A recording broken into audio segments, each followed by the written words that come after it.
Welcome to the Rim Break Rodeo. We hope this video helps. In this video, I will explain how to make stick bait lures. First, gather your essential materials, including soft plastic, your chosen molds, and any colorants you wish to use. Next, prepare your workspace, ensuring it's well ventilated and organized for a safe and efficient process. Then, carefully heat your soft plastic until it reaches a smooth, liquid consistency, ready for pouring into your molds. Once your plastic is perfectly melted, it's time to carefully pour it into your stick bait molds.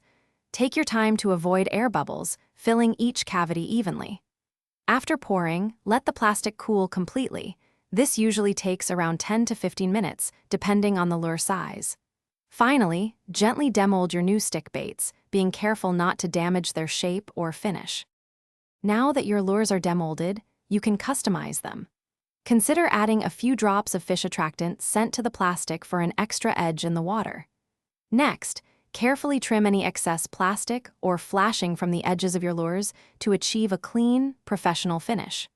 Lastly, store your completed stick baits properly to help them maintain their perfect shape and integrity for future use.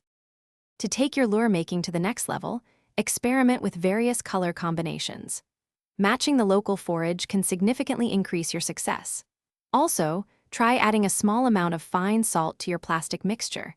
This can give your stick baits a slower, more natural fall rate and enhanced action in the water. Remember to check the description for a link to some fantastic deals, including a special offer on Darn Tough socks with a lifetime warranty. They're truly worth it. Thanks for watching. Consider subscribing if we helped you.